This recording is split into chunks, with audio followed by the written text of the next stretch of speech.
sentarse. Estamos ya en la quinta semana de Pascua, la fiesta que celebra la victoria del Señor, tiempo gozoso para la iglesia más grande de todo el ciclo litúrgico. Este es el tiempo más gustoso, más grande, que canta la elocuencia de la victoria del Señor sobre la muerte. Vamos en la quinta semana y en todas las semanas se lee cada año los libros de los Hechos de los Apóstoles, que se suele llamar el Evangelio del Espíritu Santo. El propósito del Evangelio de hoy termina diciendo cuál es la obra del Espíritu Santo. Y dice: les he hablado de esto ahora que estoy a su lado, pero el Paráclito, o sea, el abogado, el defensor, el Espíritu Santo, que enviará el Padre en mi nombre, será quien se lo enseñe todo y les vaya recordando todo lo que les he dicho. Bien, entonces en este tiempo se lee el libro de los Hechos. ¿Y qué contiene el libro de los Hechos? El nacimiento de la iglesia, la conformación de la iglesia, la dirección de la iglesia, la vocación de la iglesia, la naturaleza de la iglesia. ¿Y qué valor tiene eso para nosotros? Que lo leamos cada año. Si alguien viniera a todas las misas de la Pascua, los 50 días de Pascua, quedaría con una idea, si le prestara atención siempre a la primera lectura, de cómo está hecha la iglesia, de qué hay por dentro de la iglesia, de quién conduce la iglesia, de qué es la iglesia, de quién es la iglesia. Y en ese sentido, quien escucha esta palabra y la pudiera leer el libro de los Hechos de los Apóstoles, va a descubrir una cosa muy linda que hoy todos los católicos tenemos que recordar. La iglesia está siendo contestada. La iglesia tiene enemigos naturales. Por una cosa o por otra nos saldrán siempre al camino los contradictores. No es de este tiempo, desde que la iglesia comienza con grandes contradictores. Los tres primeros, particularmente hasta el siglo IV incluso, las persecuciones fueron enormes contra los que confesaban o se bautizaban como cristianos. Hoy, en países que no son de corte latino, así, cristiano, etc., hay países en los que ser cristiano cuesta mucho y se persiguen los cristianos, los católicos, y hoy se dice que hay más perseguidos que en los primeros siglos, que hay más.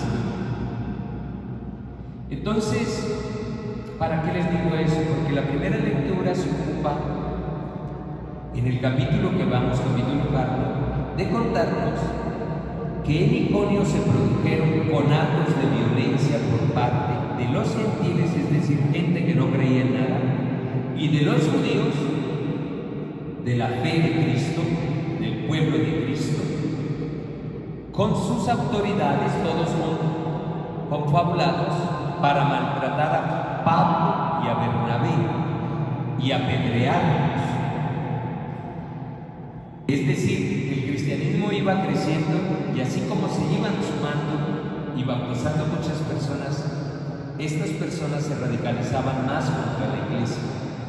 Y dice que al darse cuenta de la situación huyeron a las ciudades de Liconia, a Listra y Derbe y alrededores, donde se pusieron a predicar el Evangelio. Así que la iglesia va haciendo giros, el Espíritu Santo va conduciendo. Donde se cierran las puertas, el Espíritu abre otras. No sintamos nunca temor. Entendamos que la iglesia es obra de Dios, no es de los hombres. Los hombres fracasamos, cometemos errores, tenemos pecados. Pero la obra de la iglesia es la obra de Dios, porque es cuerpo de Cristo. Entonces aquí el pasaje nos muestra cómo se les cierran las puertas en un lugar y ellos van a otro. Y el Espíritu Santo hace una obra maravillosa. Y se cuenta de un milagro de la curación de una persona que no podía andar. Y quedaron impresionados con Pablo y Bernabé, como eran culturas paganas, politeístas, quisieron ofrendarle a Pablo y a Bernabé como si fueran dioses caídos del cielo. Por eso Pablo reacciona, porque sin el Espíritu Santo uno puede ver una obra positiva de la iglesia de una manera distinta de lo que es en su esencia, como obra de Dios. Y estos no vieron, digamos, el misterio de Cristo, no lo conocían. Por eso Pablo y Bernabé, cuando vieron que iban a hacerles una ofrenda, al oír esto, los apóstoles Bernabé y Pablo se rasgaron el manto y irrumpieron por medio del gentío gritando y diciendo: hombres, ¿qué hacen ustedes?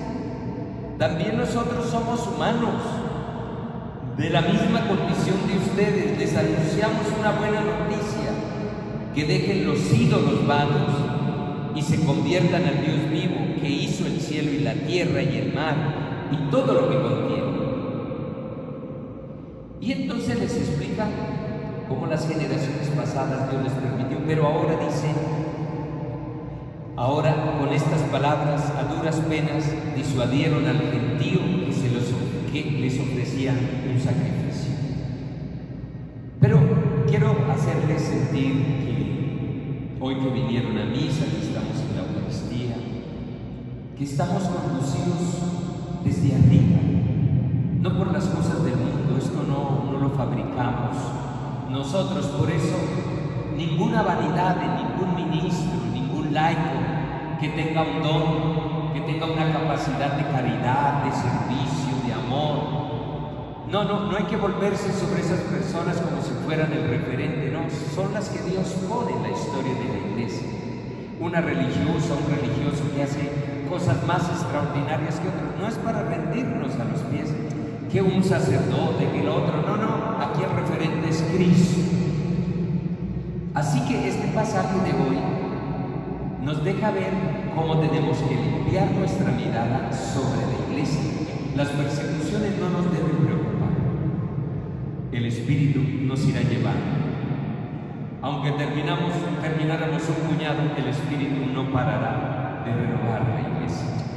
Ninguna persecución podrá contra Dios. Y por otro lado, la obra que el Espíritu hace puede mostrar y tener manifestaciones muy especiales. En todos los momentos de la historia Dios está haciendo cosas especiales. Piensen en un laico, una señora, una catequista que le hacen bien a un niño que se estaba perdiendo, que da consuelo a una familia en luto, que da comida a un hambriento. En todos esos momentos ocurren milagros de la caridad cristiana. En laicos, en religiosas, en esto, en aquello, en comunidades muy especiales.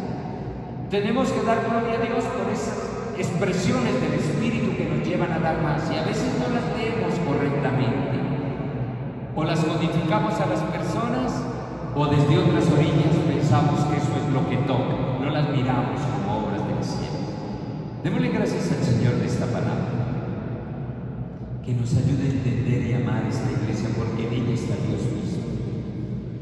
Y entendamos lo que el Evangelio dice: esta es una religión del amor. Del amor.